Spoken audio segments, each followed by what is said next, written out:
Everyone সকলোকে পুনৰবাৰ স্বাগতম জনাইছোঁ মোৰ এটি নতুন ভিডিঅ'ৰ মাজলৈ। মোৰ যিহেতু মাৰ ঘৰ ওচৰতে হয়, আজি ভাইটি পথাৰত দাৱনি লগাইছে আৰু সি নিজেও ধান দাই আছে, সেইকাৰণে মোক কিবা এটা বনাই দিবলৈ কৈছিলে, ভাত দিবলৈ।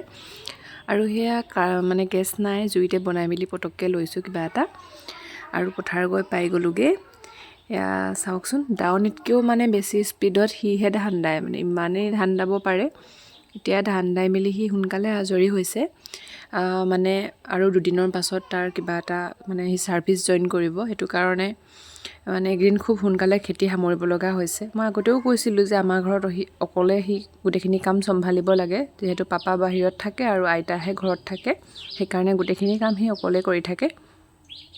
অকল ধান দালেই হ'ব জানো, আকৌ মৰণা মাৰি ধানখিনি ভালকৈ চিজিল লগাই ল'লেহে সি আজৰি হ'ব পাৰিব। এয়া আৰু মই ভাত লৈ আহিলোঁ, মানে সুদাকৈ আৰু যি পাৰিলোঁ তেনেকৈ দি মেলি লৈছোঁ। ঘৰখন ওচৰতে হৈছে কাৰণে কিবা এটা আপদে বিপদে মাত মাতিবগৈ পাৰোঁ, সহায় কৰি দিবগৈ পাৰোঁ। সেইটো ক্ষেত্ৰত ভালেই লাগে যে মানে ওচৰলৈকে বিয়া হ'লোঁ বুলি, আৰু সিও কিবা এটা ছাপোৰ্ট পাই থাকে প্ৰতিটো মুহূৰ্ততে।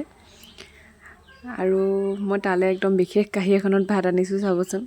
মানে এই যে মানে পেকিং কি বুলি কয়, খানা যে আমি পেকিং কৰি যে ডেলিভাৰ কৰিব পাৰোঁ, সেই থালিখন যে ইমান ভাল, সেইখনত চব মানে ধুনীয়া, এটা মানুহৰ কাৰণে ধুনীয়া জোখত আনিব পাৰি আৰু বস্তুখিনি ধুনীয়াকৈ আহে, পৰিও নাহে।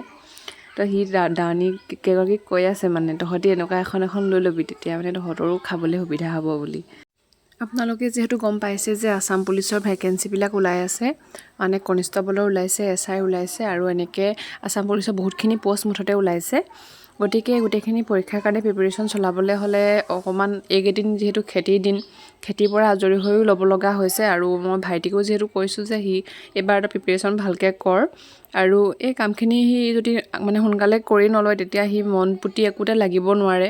আৰু ধান দাই এনেকৈ পৰি থকা ধান দাই মেলি গৈ আকৌ ৰাতিপুৱা দৌৰিবলৈ যোৱাটো মানে বহুত কষ্টকৰ হৈ যায়। সেইকাৰণে এইখিনি কাম শেষ কৰি লৈ দুটা দিন জিৰণি লওক। তাৰপাছত মই তাক কৈছোঁ যে ধুনীয়াকৈ ৰাতিপুৱা সময়ত ৰানিং কৰিবি আৰু দিনত যেনেকৈ পাৰ পঢ়িবি, আৰু মই যিখিনি পাৰোঁ তেনেকৈ সহায় কৰি দিম আৰু তাক, আৰু আপোনালোককো দিম।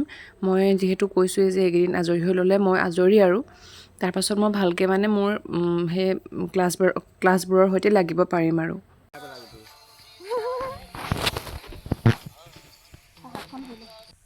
ইমান ধুনীয়া চাওকচোন পৰিৱেশটো, মানে নৈ পাৰত হয় আমাৰ মাটিখিনি, মানে মাৰ ঘৰৰ মাটিখিনি, আৰু ইমান ধুনীয়া লাগে। কাষতে নৈ মানেতো শিঙৰা জানৰ পৰা এনেকৈ আহিছে আৰু জান হৈ পিনি বহুত ধুনীয়া জেগাটুকা। যেতিয়া মাটি ৰোৱা দিন থাকে নহয়, তেতিয়া আমি ইয়াত আহি পিনি মানে মাটি ৰুবলৈ আহোঁতে সাঁতুৰিব ভালকৈ নাজানো, ভাইটি টানি নিয়ে আৰু তেনেকৈ সাঁতোৰোঁ। আজি ভাত চাত দিবলৈ আহিলোঁ, ভাত দি হৈ গ'ল, এতিয়া যাওঁ। আকৌ সিহঁতক চাহৰ দৰকাৰ হৈছে, চাহকণো দি দিনৰ কামখিনি সামৰোঁ।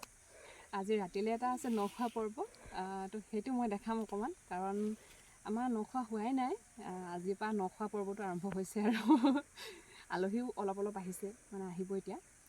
তো সেইখিনি দেখাই থাকিম দেই ৰাতিলৈকে। আৰু ৰাতিকৈ যিহেতু ভতিজাটো কাইলৈ যাবগৈ, তো তাৰ কাৰণে পেকিঙো আছে, কিবা কিবি সেইখিনি কৰিম। ভিডিঅ'টো মই অকণমান দেখাম আৰু চাই থাকিব দেই। আকৌ ঘৰলৈ গৈ সেয়া চাহ আনিলোগৈ, মানে সিহঁতি যিহেতু আজি শেষ কৰিব, তাত 9 ডৰা আছিলে মাটি, গোটেইখিনি শেষ কৰিব, সেইকাৰণে আকৌ সিহঁতক চাহ অকণমান দি থৈ গৈছোঁ, যাতে সন্ধিয়ালৈকে কামখিনি শেষ হয়। আৰু ল'ৰাটো যিহেতু মই পথাৰলৈ পঠিয়াই থৈ আহিছোঁ, ঘৰতো মানুহ নাই, সেইকাৰণে মই সোনকালে যাবলৈ ওলাইছোঁ। এতিয়া মই ঘৰলৈ গৈ দিওঁ আৰু।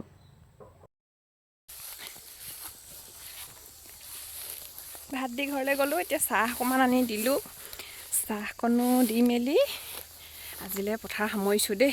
ঘৰত যে কিমান কাম আছে, এতিয়া ঘৰৰ কামত লাগোংগৈ আৰু। এইবোৰ কৰিলেহে নখোৱা লাগে আকৌ। আজি আচলতে আমাৰ নখোৱা নহয়, মানে বৰ্তাহঁতৰ নখোৱা হয়, যিহেতু ল'ৰাটো কাইলৈ যাবগৈ, সেইটো কাৰণে আজি মানে ঘৰুৱাভাৱে আৰু তাৰ কাৰণে বিশেষকৈ ভাতকেইটা বনাইছে, ন চাউল বনাইছে, আৰু সেয়া যোগাৰ যিমানখিনি পাৰোঁ লাগি মেলি বনাই কৰি দি মানে খাবলৈ লৈছোঁ ভাতকেইটা। কিন্তু আচলতে মনটো ইমানেই ভিতৰি বেয়া লাগি আছে, মানে ইয়াক মই ইমানেই সৰুৰ পৰা পালোহি আহি, এতিয়া যে সি মানে মোৰ কাৰণে সৰু হৈ থকা নিচিনাই লাগে। আৰু এতিয়া কৰ্মসূত্ৰে দূৰলৈ যাবলৈ ওলাইছে। মই আগতে এবাৰ কৈছিলোঁ, সি গুজৰাটলৈ যাবলৈ ওলাইছে, মানে কিবা এটা পাইছে সি তাতে। আৰু সেই তাক থৈ মেলিও আহিমগৈ তেনেকৈ যিমানখিনি মই পাৰোঁ আৰু লগ দিছোঁ তাক।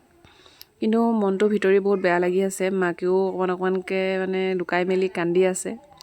আচলতে সেয়াই আৰু প্ৰথমবাৰৰ কাৰণে দূৰলৈ যাব নহয়, এতিয়া মানে সেইকাৰণে মনটো চবৰে বেয়াই লাগি আছে ঘৰখনৰ, আৰু পঠিয়াব লাগিবই, উপায় নাই। মই ধুনীয়াকৈ মাংসখিনি বনালোঁ, তাৰপিছতে মাছ আৰু দালি তেনেকৈ একদম চিম্পুলকৈ আৰু যি আছিলে মায়েও সহায় কৰি মেলি দিলেহি।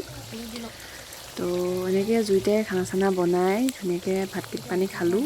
আৰু এইফালে আকৌ ইয়াৰ পেকিঙৰ কামো আছিলে, সি বেচেৰাটো নিজে মানে চব আমালৈকে এৰি দিয়ে। মানে মাকে সেইটো মাক ভনীয়ে সৈতে ইমান লগত মানে নাপায়ে থাকিবলৈ, আমি বেছিকৈ লাগি থকা হয়।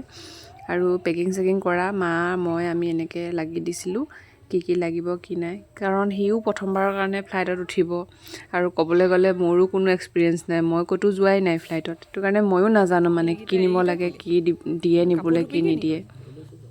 তথাপিতো আৰু মানে যি জানিছোঁ শুনিছোঁ সেইবিলাককে কৈছোঁ যে এনেকৈ নে এনেকৈ কৰ বুলি। তো সেইখিনিয়ে আৰু আজিতো এতিয়া সোনকালে খাই বৈ ৰেষ্টটো ল'ব লাগিব, কাৰণ কাইলৈ ৰাতিপুৱা বহুত সোনকালে উঠিব লাগিব। আমাৰ ট্ৰেইন আছে ৰাতিপুৱা 7:41 আমগুৰিৰ পৰা ডিব্ৰুগড়লৈ, গতিকে আৰু সেয়াই সোনকালে শুই মেলি ৰাতিপুৱা আকৌ যাবই লাগিব উঠি।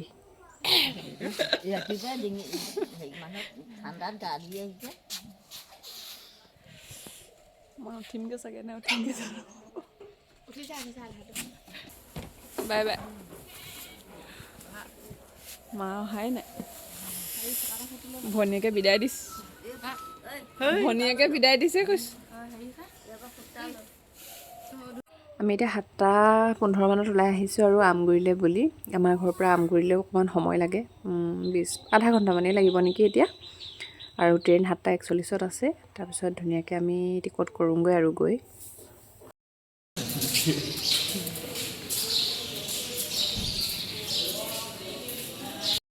ট্ৰেইন আহি গ'ল আৰু এতিয়া আমাৰ যাত্ৰা আৰম্ভ হৈ গ'ল।